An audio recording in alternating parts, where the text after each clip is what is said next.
Alright, so it might be time to switch to foldables.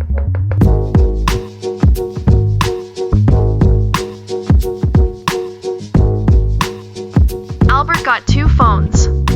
So it seems like tech YouTube as a whole has unanimously decided that the Z Fold 8 is a pretty outstanding phone, and after using it for a couple of weeks, I think they're pretty spot on. And for me, the main reason for that is the fact that there are no more glaring drawbacks when it comes to foldables as a whole, or for the Z Folds as a whole. But for the Galaxy Z Fold 8 specifically, there are two, and that's going to be the camera and the price. Or specifically the price that you're paying for that camera. And today I'm just going to do a quick comparison versus the Galaxy S26 Ultra for multiple things: the form factor, usability, and the cameras. And I do have camera samples towards the end of this video, so you can skip to that if you like. But first I want to explain why I was wrong about foldables and why this form factor is here to stay. So let's go ahead and talk about it.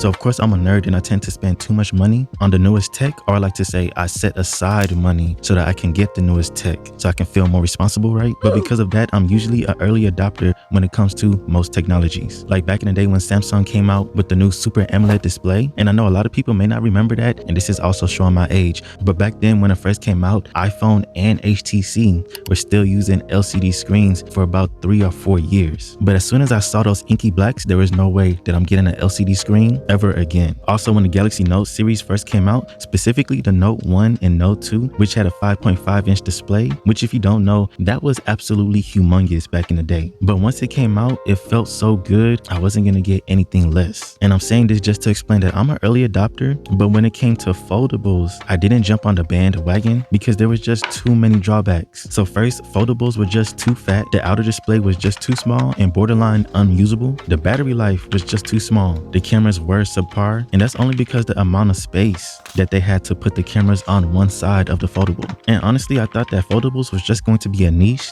that will ultimately die off, but the Z Fold 8 has shown that I was definitely wrong, and that's with every single point that I just mentioned. So first, with the outer display that everybody is raving about with that passport form factor is legit, and you can definitely get away with using it as a regular phone, and on top of that, it's extremely comfortable and pocketable. I'm not blessed with big hands, so personally I still can't reach to the top left of the screen with one hand, but One UI has so many ways to make the OS one-handed friendly, so if you know the sauce, one-hand usability is not a problem for this phone, or with any other bigger Galaxy phone actually. And after using this phone for a week or two, I've come to realize that One UI is literally god tier now, and that's for so many ways, but that's another topic for another video. So yeah, this outer display is no longer a drawback, and also the Z Fold 8 is not bulky at all. It's actually impressively slim and light, so it only weighs 201 grams, and then the S26 Ultra weighs 214 grams. So yeah, the weights are not the same, it's actually lighter. The thickness of the Z Fold 8 when closed is 9.7 millimeters, and when it's unfolded, it's only 4.5 millimeters, and the S26 Ultra is 7.9 millimeters. So yeah, the thickness and the size is no longer a trade-off when compared to a normal slab phone. And we haven't even got into that inner display yet, which is absolutely amazing, and I'll show you why later. The Z Fold 8 has a 4,800 milliamp hour battery, and the size of the S26 Ultra is 5,000 milliamp hours. So yeah, that's very close, and I would actually say battery is no longer a trade-off. And for the first time ever, Samsung is using the silicone carbon technology, and this allows them to get that size of a battery in such a small and slim form factor. And getting to the inner display, which of course is the main reason to buy this fold, so it has a 7.6-inch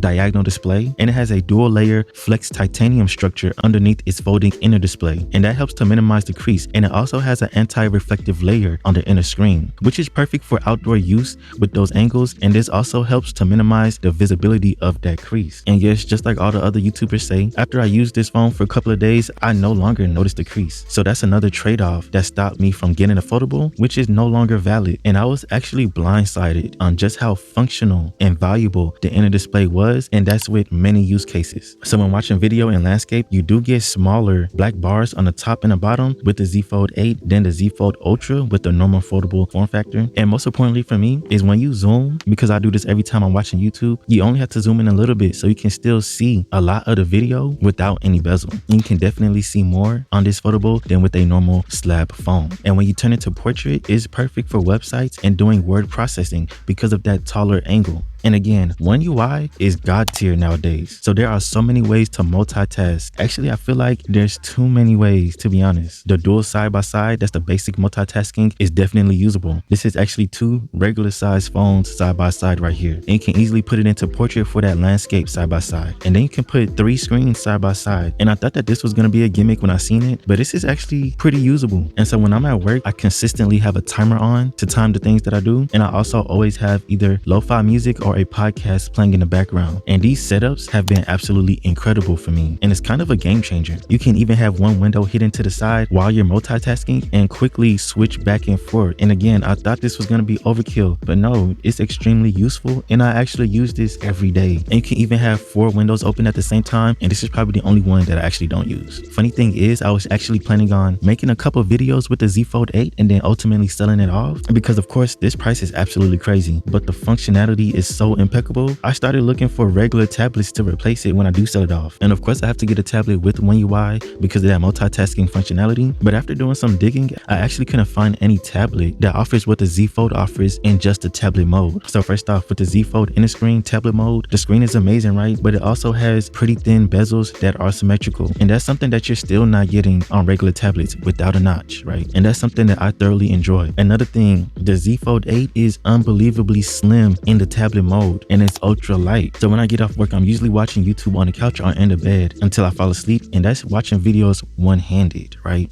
So I did have some doubts because I wasn't confident that I'll be able to hold this thing with one hand for hours on end. But to my surprise, it's so thin and light, I definitely could. And that's something that you kind of can't get on any other tablet on the market right now. So yes, there are multiple points that make the Z Fold 8 just as a tablet one of the best tablets out on the market. So you're not finding a regular tablet with that screen, with that bezels. You won't find a tablet this lightweight. You won't find a tablet which is this thin. And you definitely won't find a tablet that you can put in your pocket this easily. Again, this thing is pretty incredible. The Z Fold 8 supports 45 watt wire charging and 20 watt wireless charging. And now the S26 Ultra supports 60 watt wired charging and 25 watt wireless charging. So this is one area where the charging is still not up to par compared to a slab phone. And the Z Fold 8 still has that pretty big camera bump, just like the S26 Ultra. And if you're into magnetic battery packs and have a Galaxy, then you would know the struggle because battery packs don't fit on the phone because of that camera bump. But Zho sent me out this incredible cheap 2.2 25 watt solid state 10,000 milliamp hour battery pack to test out for an unsponsored segment. And this charger really caught my eye because one thing,